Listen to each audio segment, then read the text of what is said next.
కృష్ణానగర్లో ఆధునిక రైతు బజార్ నిర్మాణానికి శ్రీకారం చుట్టారు. 2 కోట్ల వ్యయంతో నిర్మించనున్న రైతు బజార్ భవనానికి కేంద్ర కమ్యూనికేషన్లు గ్రామీణాభివృద్ధి శాఖ సహాయ మంత్రి డాక్టర్ పెమ్మసాని చంద్రశేఖర్ శంకుస్థాపన చేశారు. ఈ సందర్భంగా మంత్రి మాట్లాడుతూ రైతు బజార్ ముఖ్యమంత్రి మానస పుత్రిక అని పేర్కొన్నారు.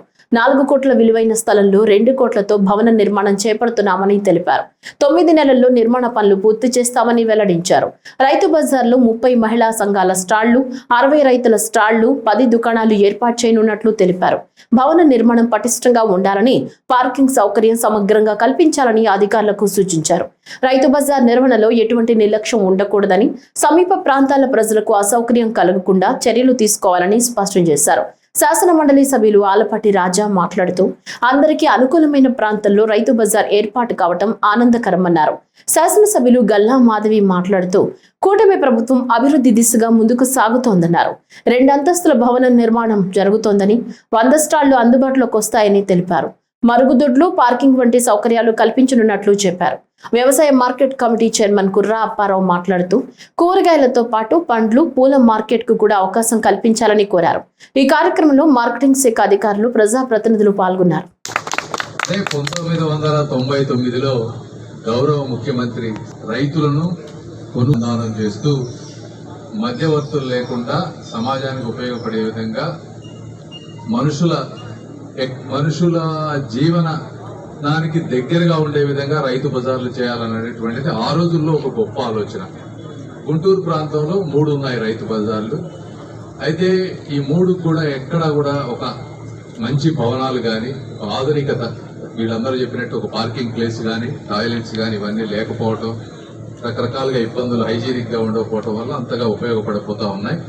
అయితే మొట్టమొదటిసారిగా దీనికి ఇప్పుడు దాదాపు 4 కోట్ల రూపాయల గవర్నమెంట్ ల్యాండ్, మున్సిపాలిటీ ల్యాండ్, 2 కోట్ల రూపాయలతోటి కన్స్ట్రక్షన్, దాదాపు 6 కోట్ల రూపాయలతోటి ఒక 11,000 స్క్వేర్ ఫీట్, దాదాపుగా 90 వచ్చేటప్పటికి స్టాల్స్ ఉండే విధంగా, ఒక 10 షాపులు ఉండే విధంగా, ఇందులో 70 వచ్చేటప్పటికి సెల్ఫ్ హెల్ప్ గ్రూప్ కానీ, రైతులు కానీ, అదేవిధంగా 30 వేరే కమర్షియల్ షాప్స్, 10 కమర్షియల్ షాప్స్, రైతు షాపులు 60, డ్వాక్రా షాపులు 30, కమర్షియల్ షాప్స్ 10 మొత్తం. ఇప్పుడు ఫస్ట్ ఫ్లోర్ G+2 చేస్తా ఉన్నారు.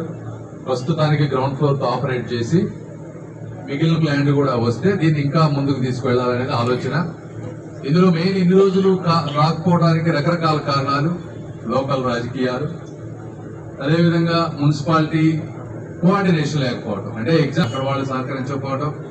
సరే అట్లా కాదు, ఫైనల్ గా లీజుకి ఇవ్వండి అంటే దానికి మళ్ళీ రెంట్ పెట్టడం, మళ్ళీ రెంట్ కాదు మనం ఇచ్చేది గవర్నమెంట్ కి, అది ఫ్రీ చేయమంటాం. ఇట్లా రకరకాలుగా డిస్కషన్స్ అయిన తర్వాత ఫైనల్ గా ఈ రోజున అంటే ఈ రోజు ఇది జరుగుతా ఉంది. ఇది కూడా కేవలం కోఆర్డినేషన్ మిస్ అవడం వల్ల మాత్రమే ఇన్ని రోజులు జరిగింది. మీరన్నా ఇందాక మాధవి గారు చెప్పినట్టు నేను ఇక్కడికి వచ్చిన తర్వాత ఈ సమస్యను నాకు మాధవి గారు తీసుకొచ్చారు.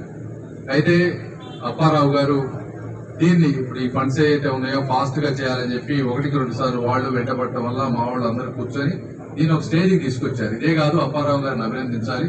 మిర్చి యార్డ్లో జరుగుతున్నటువంటి చాలా విషయాలు ఉన్నాయి.